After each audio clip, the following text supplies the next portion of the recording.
মার্চের ফিফা উইন্ডোতে আর্জেন্টিনা কাতার সফরে যাবে।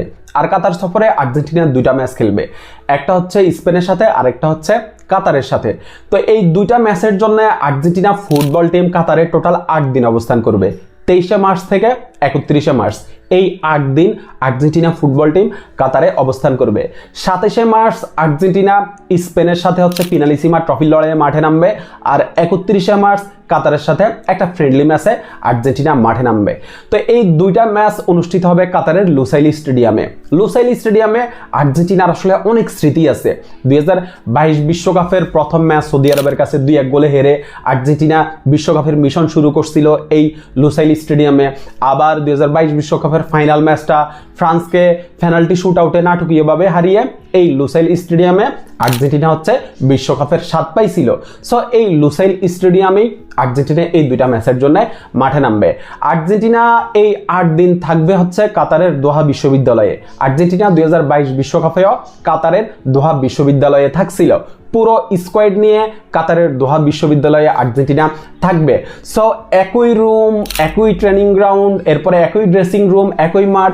আর্জেন্টাইন ফুটবলাররা কিছুটা হইল 2022 বিশ্বকাপের স্মৃতি ফিরে পাবে, কিছুটা হইলেও তারা ইমোশনাল হয়ে যাবে। আর হচ্ছে স্পেনের সাথে যে ম্যাচ, এই ম্যাচটা অনেক গুরুত্বপূর্ণ ম্যাচ। আমি শুধু ট্রফির জন্য না, ট্রফির ছাড়া বাদ দিলেও এই ম্যাচটা একটা মর্যাদার লড়াই হবে। এবং স্পেনের সাথে সর্বশেষ দেখায় আর্জেন্টিনা 6-1 গোলে হারছিল, ওই রিভেঞ্জটাও নিতে হবে। আর হচ্ছে স্পেনকে আর্জেন্টিনা হারাইতে পারলে 2026 বিশ্বকাপে বাড়তি একটা কনফিডেন্স আর্জেন্টিনা পাবে। আর কাতারের সাথে যে ম্যাচটা, এই ম্যাচটা একটা ফ্রেন্ডলি ম্যাচ সেহেতু এই ম্যাচটাতে আমরা স্কালোনিকে বেশ কিছু এক্সপেরিমেন্ট করতে দেখব। তো এই দুইটা ম্যাচের স্কোয়াডে কিন্তু আমরা অনেকটা কনফার্ম হয়ে যাব যে 2026 বিশ্বকাপে কারা কারা যাচ্ছে, কোন প্লেয়াররা 2026 বিশ্বকাপের স্কোয়াডে থাকতেছে। এরপর হচ্ছে স্কালোনির ট্যাকটিক্স 2026 বিশ্বকাপে কেমন হবে, বা হচ্ছে তার গেম প্ল্যান কি, তার স্টার্টিং লাইন আপটা কেমন হইতে যাইতেছে।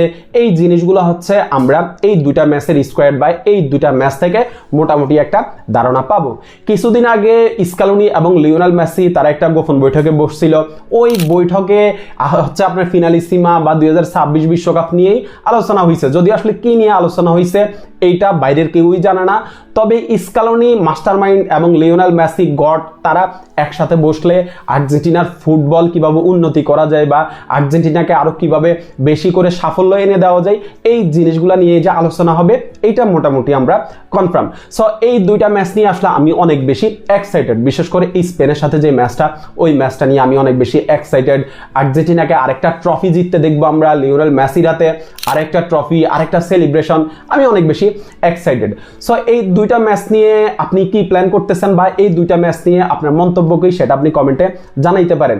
স্পেনের সাথে অবশ্যই আর্জেন্টিনাকে ম্যাচটা জিততে হবে। লিওনেল মেসির জন্য শুভকামনা থাকলো, আর্জেন্টিনা টিমের জন্য শুভকামনা থাকলো। ধন্যবাদ সবাইকে।